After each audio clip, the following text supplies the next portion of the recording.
everyone that listens to our show, all 23, 24 of you, one thing is very, very clear. You like music. Absolutely. Even the good, the bad, the ugly, if it's about music, people are stuck to it. There's a great couple of podcasts that you should know about and a really fun host that we have on right now. You're going to meet Yasi Salek. Hey, Yasi. Hey, guys. Welcome to the show. Oh my God, thank you. I'm so honored to be here. You have the show called Bandsplain that you're hosting, and also 24 Question Party People. And that's right.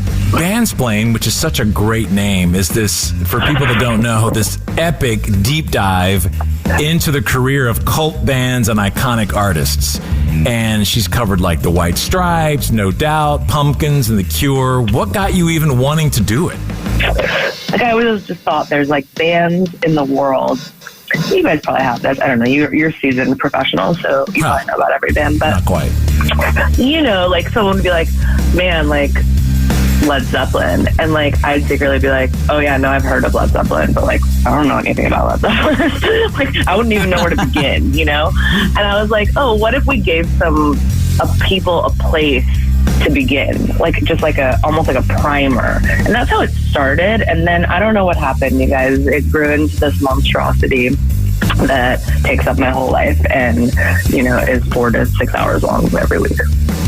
Which is a lot, many, many hours. Now, I wanted to ask, do you love alternative music? Is this like the music you love and identify with? I love it. I love it. It pumps through my blood, you know. Some of these have been over 8 hours long, and that's on one. That's right. And that's on one band. Mm-hmm. I mean, you guys are really selling it. People are listening and being like, I'm not interested in that. I don't have 8 hours of time to listen to this woman talk. Well, yeah, like if you do The Cure, who have been a band for 50 plus years, they put out 14 albums. There's a lot to talk about.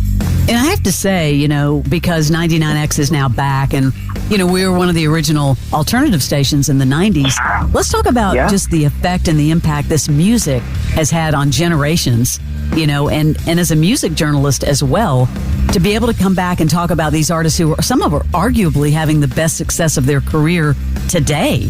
It's incredible. We kind of always talk about it on this show that the 90s were truly just a magical and special time that will not be replicated.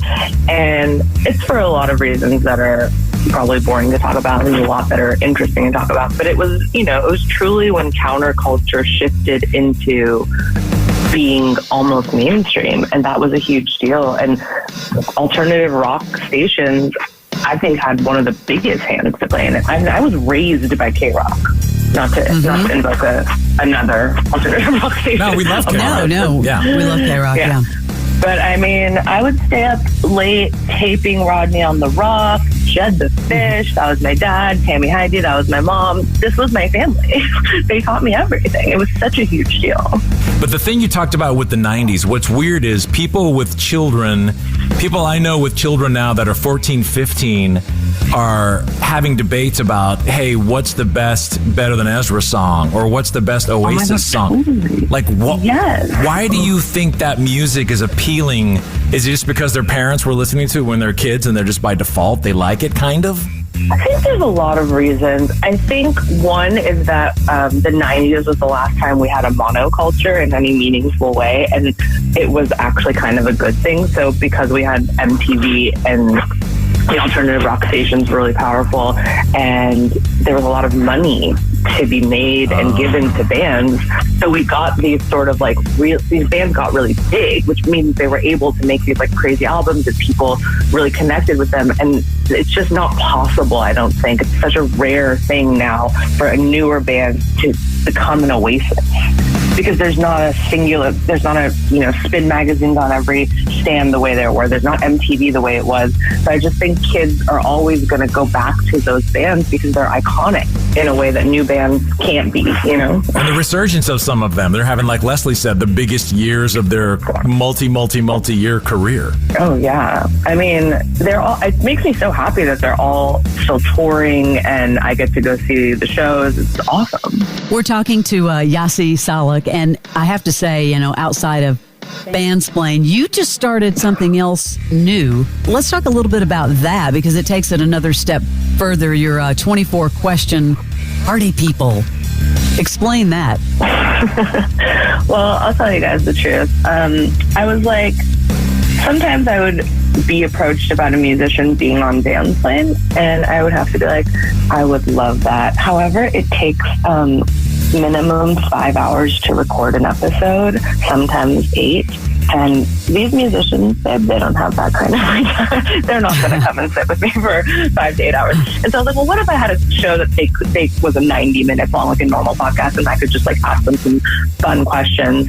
And so I came up with 24 Question Party People. And I just thought it would be fun because I love questionnaires. I think people find them limiting, but I think it's the opposite. I think they open up conversation in a way that is really freeing, where if you had to just like come up with a convo in the moment, sometimes you get kind of stilted, or you end up defaulting to like really boring same questions like who inspires you or whatever. So it's fun. To me, it's really fun because I think it shows off their personality because they're really random, weird questions. Here's one I want to play. This is when you had Stephen Jenkins on. It's a quick clip, and I want to ask you something about him. The lead singer for Third Eye Blind. This is a clip from Yasi's podcast, 24 Question Party People, when she had Stephen Jenkins on. Listen. When I was trying to think up a name for my band, I wanted kind of a smart ass play on words as well. And all I came up was Third Eye Blind. And shortly after that, I've been wanting to change the name ever since. We get this story a lot, honestly, when I do my other podcast about bands. Almost always people are like, oh, we just came up with that name like one day, and then ever since then we regretted it, but it stuck. If only Doja Cat wasn't taken. I just love that name. You could have been Doja Cat. So the word on the street, and if you ask almost any band that had anything to do with those guys being around them touring or whatever, or near them recording, they universally hate Stephen Jenkins.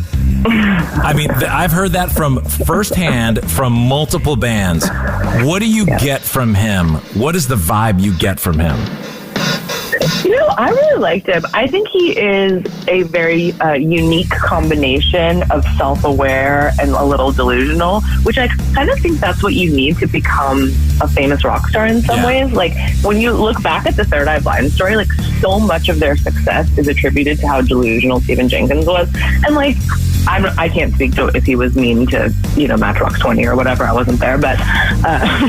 they're one of them. You know, they said it on our show. Yeah, that's an existing feud. But, yeah, I mean, look, I know you guys know this. Like, I love Third Eye. I love the music. I had so much fun talking to him, but, like, by and large, I'm kind of like, I don't need to be friends with these people to like their music. Like, True. Most of the time, you're going to meet them and be like, damn, a little disappointing, TBH. And he's never been a jerk to us at all. I've had not one cross situation with him ever. I have no problem with him. I was just wondering why every band does. He must put on a different persona when he's around these bands. Yeah, maybe he's competitive. I mean, you have to, it is a cutthroat industry. Yasi, we know you're still listening to new stuff. Why don't you let us know a couple of new bands or artists that you like? Oh my God, I would love to. Okay, I'm super obsessed with this band Crushed. It's a duo. They sort of make this like ethereal, like almost like trip hop, guitar pop music. They're so good. And then it's really good. I feel like that vibe is coming back, like kind of like the sneaker pimps of it all. That's like, I think, a part of the 90s. It's a bit unmined. And then the woman, the singer, Brie Morrell, who's incredible, she also has another band called Temple of Angels. And they're kind of more like a heavy shoegazy band that's amazing. I love Blonde Shell. You guys all have to listen to Blonde Shell. If you love 90s music, she is like truly like bringing back this sort of like, I don't know, singer-songwriter, almost like Alanis Morissette ethos of like vibey woman in rock. I don't know how to say it better. She's awesome. Also, Bully is kind of similar. I feel like she's like the spiritual descendant of the Breeders. The new Bully album, incredible. And then if you like sort of harder rock music, Military Gun is amazing. Drug Church, Narrowhead. And lastly, Joyce Manor. Well, it's great to get to know you, Yasi. You guys are awesome. I love talking to people who are actual professionals, and you have these beautiful voices, and the way they let me in the back door with the way I speak with my vocal fry and my congestion is truly a miracle. Well, thank you for that. And check out Yasi's podcasts, Bandsplain, and also the one where the band people come on, which is 24 Question Party People. We have to have you on again when there's something that warrants it. Anything, a music emergency, we'll have to have you on. Thank you very much. Appreciate it. you. Great. Thanks for having me. Bye, guys. The Morning X with Barnes and Leslie. 99.